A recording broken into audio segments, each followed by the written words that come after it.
And we're live. Another episode of Tricolour Reds. And Tonight we're we live. have Khaled, Nigel, and myself.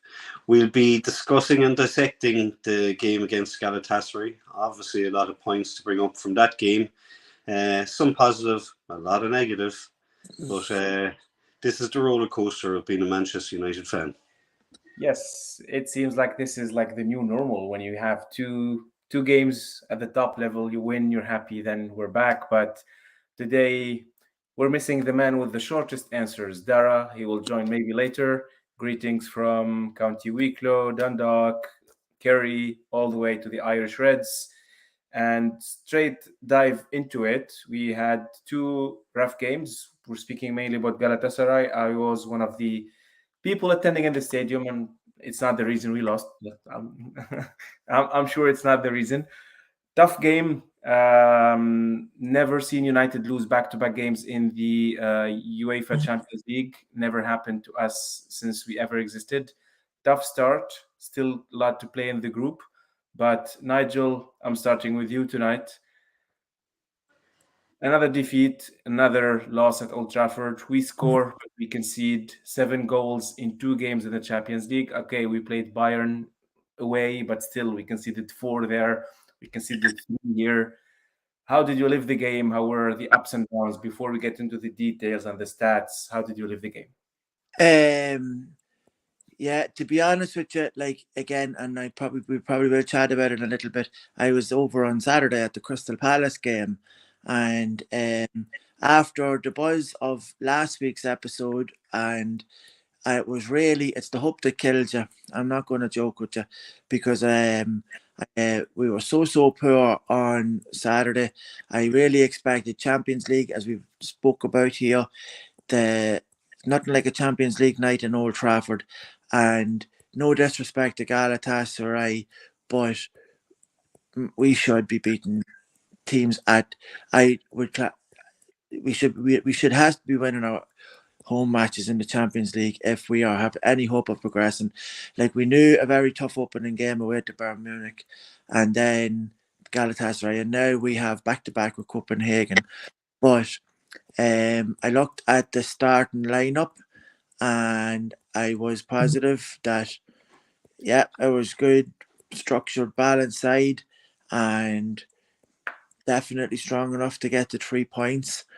Um, the atmosphere was there, and I imagine we'll speak about how the crowd, and the debacle with all of that. That's another issue. I hope we'll cover now in our Yeah. episode tonight. But to take the lead and then take the lead again, it's then it just seemed to just fall apart. It just seemed to fall apart.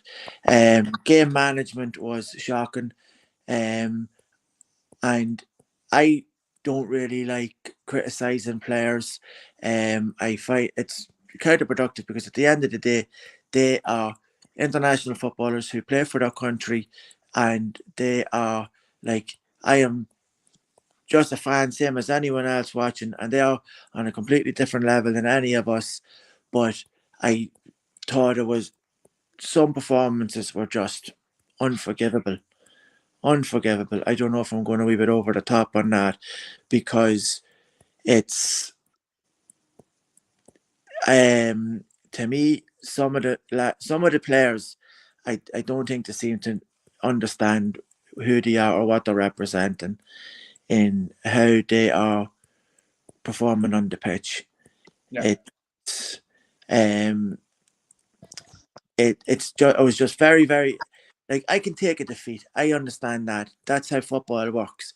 But how the defeat comes around and the manner of how the team perform on the pitch, like looking at the defence, like you could have driven a bus through Lindelof and Varane, truly, like, and Onana set Casemiro up to get sent off, like such a bullet pass. Casemiro really had no choice, and then like to top it off, Icardi misses the penalty. You think, Genie, you're after getting out of jail now, and then literally to go back up the pitch, and there was no even game management then from Ten Hag to try and actually, right, let's see this out. We might try and get a draw. It was just, to me, it was very, very naive. And I'd be interested now to hear what Deck and yourself, especially yourself, that was in the stadium and witnessed it happening live. I can only imagine how disappointing that must have been, to be honest. I'll tell you, I've seen many great things with the crowd and with the atmosphere, but I've seen also the deception, and I've seen the problems that happen on the home end with Galatasaray fans celebrating, and we'll get into that. But Deck, up to you. High level idea. How was this game for you? How did you live it? And then we'll get into the stats in a minute after you answer. I'm surprised my TV actually survived the experience. I mean, you get used to a certain style of play with United. We last season was unbelievable. We won a trophy. We finished well. We played some good stuff. This season has just been a nightmare. With injuries now, I mean, we have a huge injury list, and with all those players back, I'd expect a totally different starting 11 than we're getting now. I suppose my highlight for the game was the performance of Hojlund. I mean, he looked great. He's young, he's strong, he's pushing people around, serious skill. Even the offside goal that he scored, the way he turned that defender was just beautiful. He's definitely, I don't think we can heap too much pressure on him because he's so young. He's not going to be able to carry the club to where we want on his own. Yeah. We need to offload so many players. An interesting stat with Onana is that I think, is it 18 and 10 he's conceded? Yeah. David De Gea in his first 10 conceded 17, and look what kind of keeper we got. Too early to judge him yet. In my opinion, a lot of people are saying get him out and we should have kept De Gea. Ten Hag wanted to change.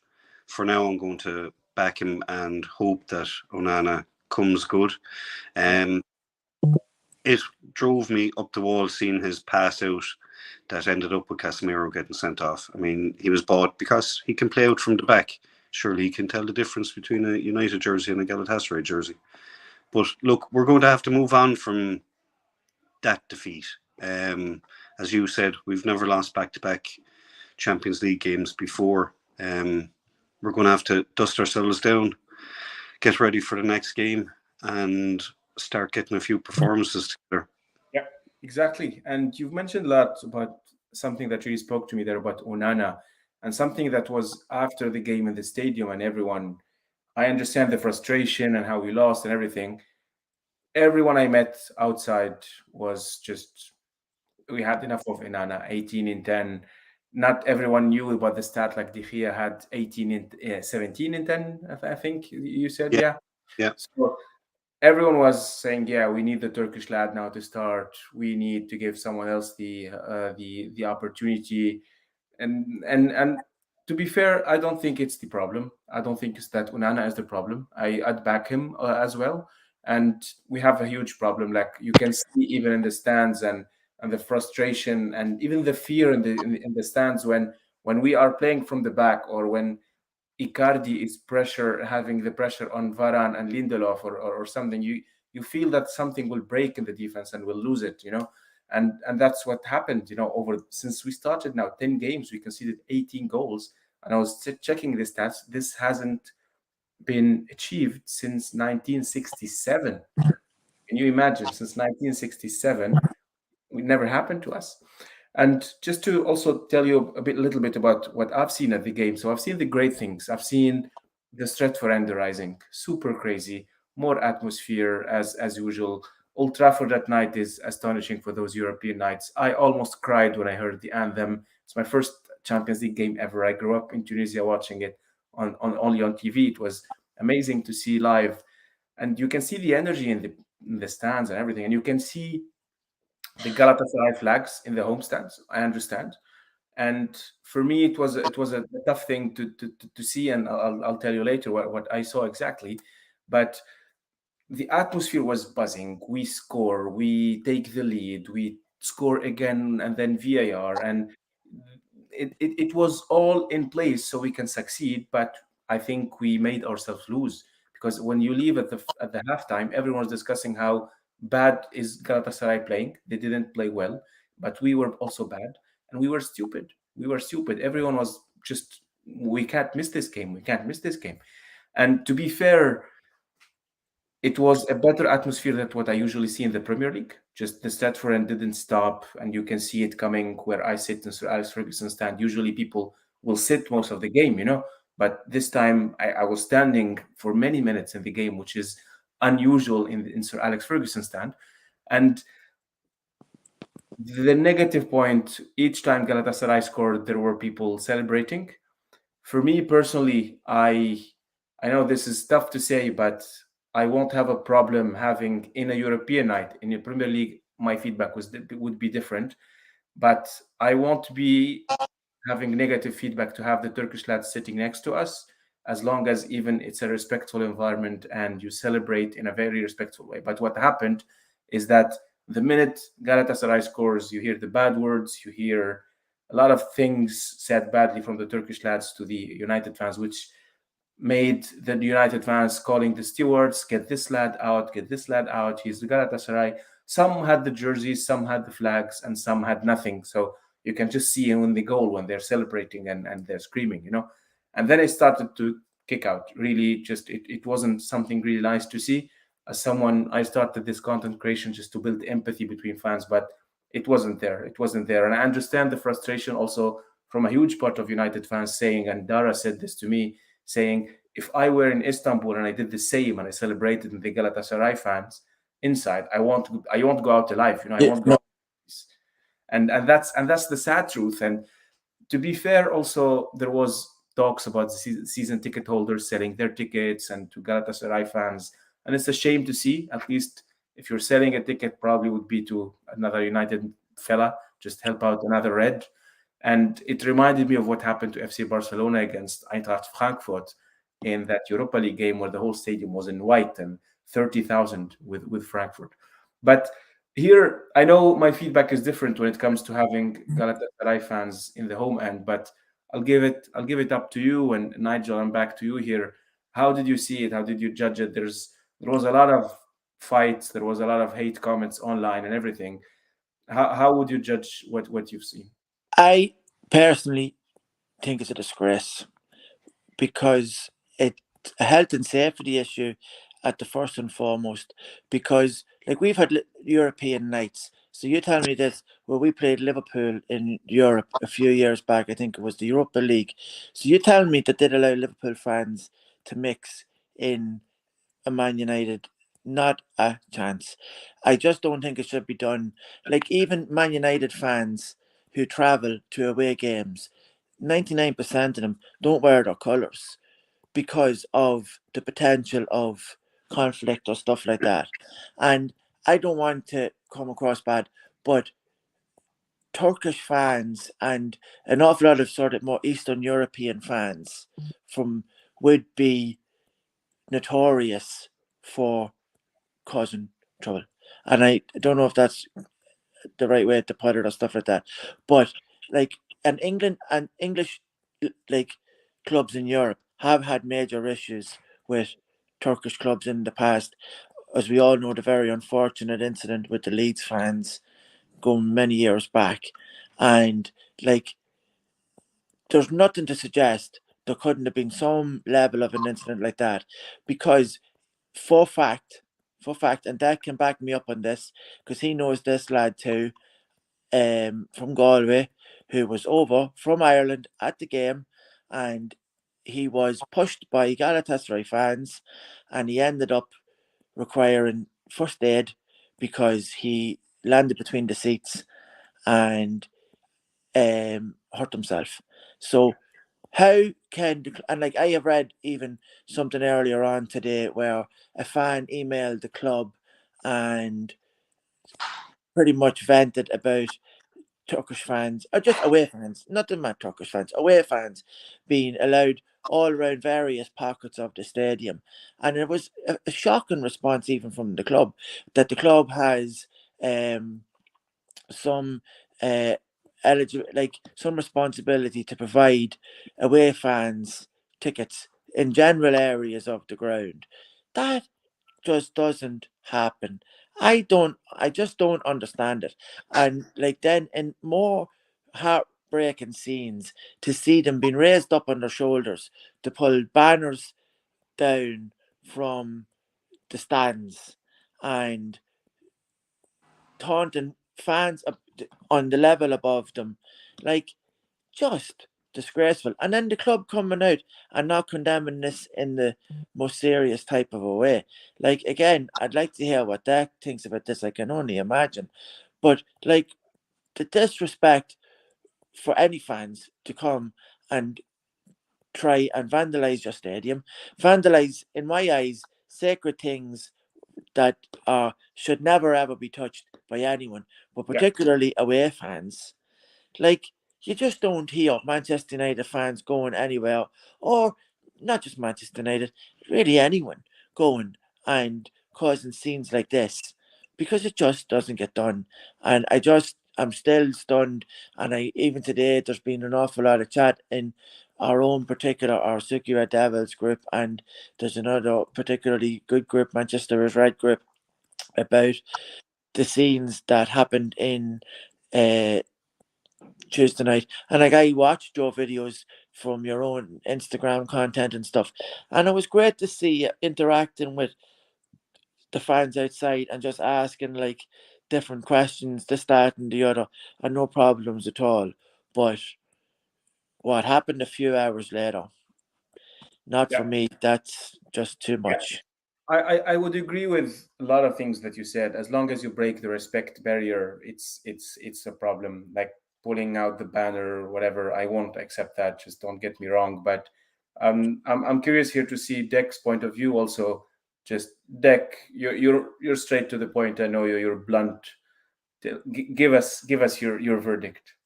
Well, I have to agree with Nigel. It's too dangerous in this day and age to have fans mixing in the home end. It's crazy. And it could have resulted in something a lot worse. And I think the mismanagement by United stewards didn't help the situation either. But I think that's coming down to everything in our club at the moment. Our club is being run into the ground by people at the top that don't have a clue at what they're doing. At the core of it, Manchester United is a football club. But the problem is we've people at the top of it who are treating it like a cash cow. And until they go, things aren't going to change for us. They were very, very lucky that there was no serious incident in the home end, because all it takes is one, and there could be open warfare. There's no Man United fan going to travel out to Istanbul and stand in the home end and walk out of the stadium In if one they, piece. if they start celebrating a goal for United. Not a hope. None of us would want to do it anyway. But I think I'm okay with meeting opposition fans. I've met plenty. I've drank with plenty. I know loads of them. But the disrespect by the away fans on Tuesday night, tearing down banners from the stretch end, that just can't. And I'd love to know what happened when they got it back off the supporter outside. Was he arrested? Was he dealt with? Everything we've heard coming out of Manchester United since Tuesday night's incident has been lacklustre and a joke. And it's happening too often. Our club, when we get the change, when we get the Glazers out, and I think it is a when, not an if, because they have to go. And we need our club back. We need Manchester United with people at the top concentrating on what's happening on the pitch, not at the tills. And we just need that change more so than anything. But no, in this day and age, we're never going to see opposition fans mingling together and goals going in. It just doesn't work that way. No. It doesn't work that way. And something Aaron wrote, and I'm showing the comment here, it's about confidence, and it's on the floor with players, with the staff, probably with the manager. And Aaron says, yes, we have been unlucky with injuries, but we had enough strength to win them too. We have seen spells of what we can do, but we just need to weather the storm and back the team. And that's our job as fans, to always back the team and to stand behind them. But what we've seen in terms of performance, to be fair, you can score 4, but yeah, if you're conceding 5, you're still going out with a loss, So there's a huge problems at the back. There's a huge problems in the defense, and then there's a huge problems inside the club with the ownership, with the way things are being dealt with, and it's way deeper than that. And to get back on track here, just to probably get out a little bit of the Champions League and go. We're playing Brentford again. Not again. We're playing again in Old Trafford, at least this weekend. It's going to be a very, very tough game in terms of mental preparation, of you losing back to back Crystal Palace and then Galatasaray at home, and then you still have another one. And I cannot see us losing another game at home now against Brentford, which is a good team, to be fair. They have a very good squad. They're very aggressive. I've seen them play and I like it. What would you, Nigel, here change for this game? If you think about the starting 11, if you're thinking about something from what we've seen on Tuesday, would you drop Onana or not? Would you drop Maguire? Would drop Varane for Maguire? Whatever. Tell me about a potential lineup that you will play with. To be honest with you, I don't believe in chopping and changing, because I do like, and again, people are criticizing Onana, people are criticizing various, but I believe if Ten Hag has a philosophy in his head, and I think, like, we took one step forward, and unfortunately we took 2 steps back there at the weekend. I do believe the starting lineup, like even said the other night, I think at home, I think Brentford is a tough. To be honest with you, at the minute, nearly every game is tough for us at the minute, because confidence, like Aaron wrote there, confidence is just on the floor, and we just can't seem to buy a bit of luck. And so I'd actually nearly stick truly with the team sort of that started the other night.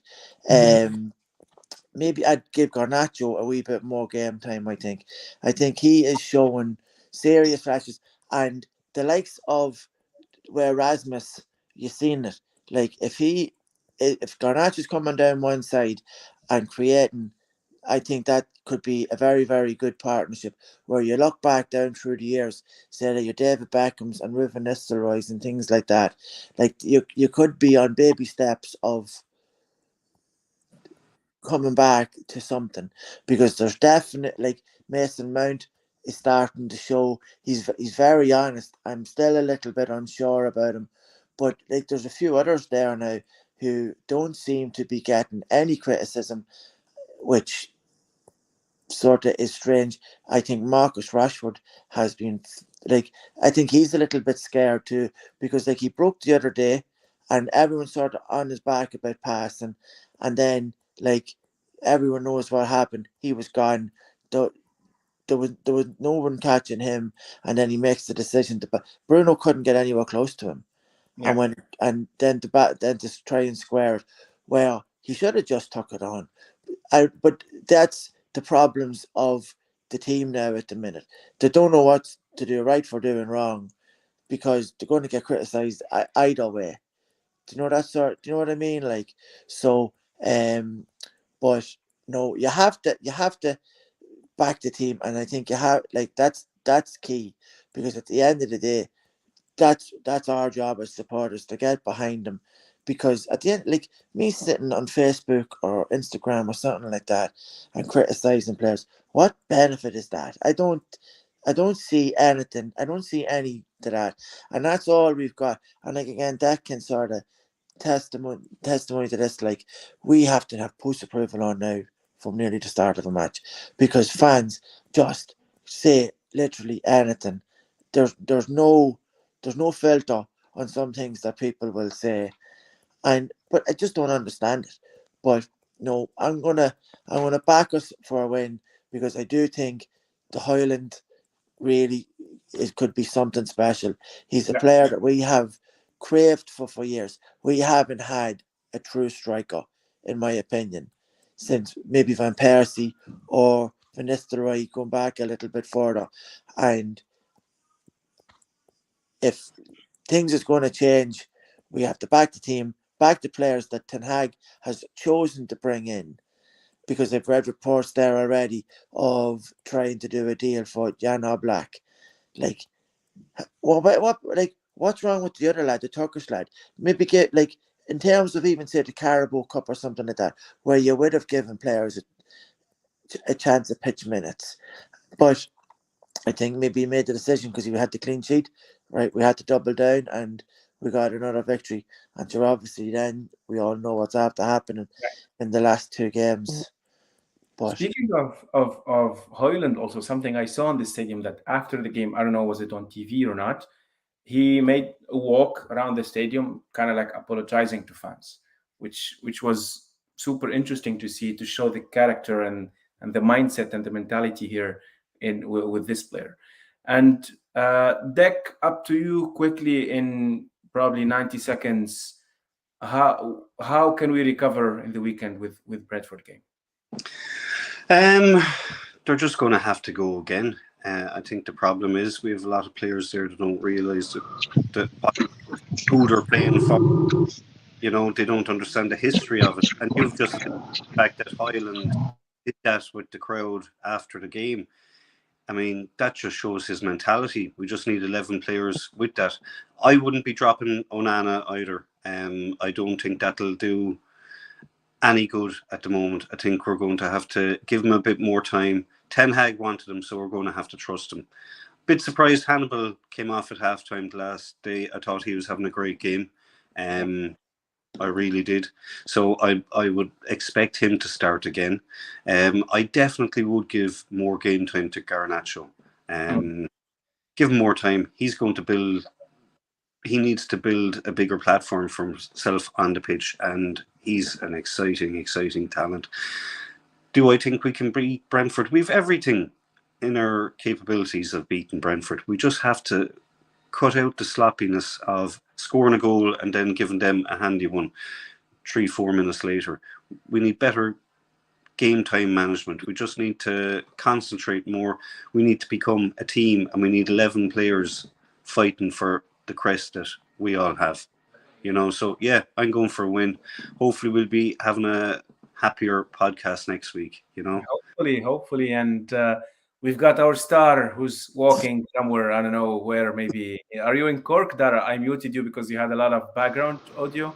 Now you are unmuted, but I'll give you So just to explain where I am, I'm actually standing in the middle of Killarney. It's probably best to stand under this light simply because I won't have any lighting in the car. Well, if it is, it'll be poor. So 90 seconds, Darragh. Up to you, whatever you want to talk. We were discussing the Brentford game quickly, how to win, but I'll go back to the main topic with you on the Champions League.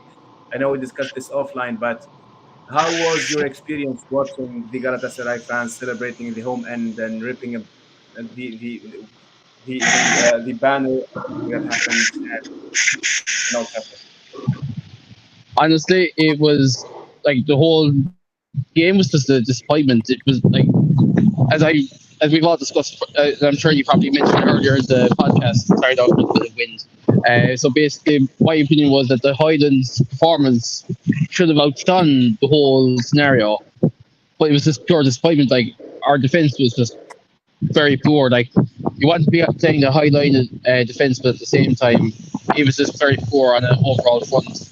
And I'll make it quick here on the Galatasaray fans. It was just disgraceful. Like, at the end of the day, it's down to the club that they even got the tickets in the first place. So for them to actually be very vocal and very loud, like, I know lads have gone to away games, European away games even, and they have sat in the home end because they couldn't get an away ticket. But they've kept it silent, and like, they kept their head down. They were silent. Albeit, I know one fellow who was in the new camp in the home end for the Europa League there back in February, and he said, like, he was in the end where the 2 goals for United were scored in that draw, and it was just he said it was some of the hardest 90 minutes not to celebrate in because he enjoyed the atmosphere, but my God, it was hard not to celebrate when he knew he could get jumped at any point. And to be honest, like I couldn't imagine United fans being in the Galatasaray home in a couple of weeks' time because we know the consequences of what would happen if they were found in the home end, unfortunately. Yeah, would agree. Would agree. We shared many opinions. I only had a bit of difference saying that as long as there's respect, I would be in a European night, of course, not in a Premier League, having away fans next to me. But what I've seen in the stadium was a huge lack of respect. It went wrong. Oh, I completely agree. Like, as long as you're respectful, like as I say, if you give respect, you'll get respect. But at the end of the day, you just don't know what way the Turkish boys would be in this scenario. And it's nothing, and it's nothing against the nationality or the country at all. It's just more, even if you give them respect, they might not give you the same respect back. Yeah, agree. Thank you, Darragh, for joining us. I'll just mute you here for the background audio to wrap it up. And thanks everyone for watching. Nigel, Deck, was a pleasure hosting you on tonight's episode. Hopefully next Wednesday we are back on a Wednesday night, and hopefully we will be discussing a win against Brentford. We have We have to believe. Come on. We're We going have for no one the from the Tricolor Reds in the stadium this weekend, so maybe you will win. Because last two times we didn't do well. Nigel and I went for the 2 games and we didn't do It's well. our fault, actually. I just didn't want to highlight that. I'm actually going to take your passports. All right. But see, just as a final point, I did mention this in the group chat, guys. Deck, you're our only hope because, as I've proven, I'm the only one of the four. So far, I'm the only one of the four of us who have gotten to see United play this season and gotten a win out of it. So, I mean, Deck, you're our only hope to save me from being the gloating Groot in the group, if I'm being honest. Yeah. Don't worry, I'll be back there soon. Please, Dak. Back there soon. If you can stop that fella gloating, with me and Khaled will take and All right. Khaled should just give us all a button where we can mute him. Hey!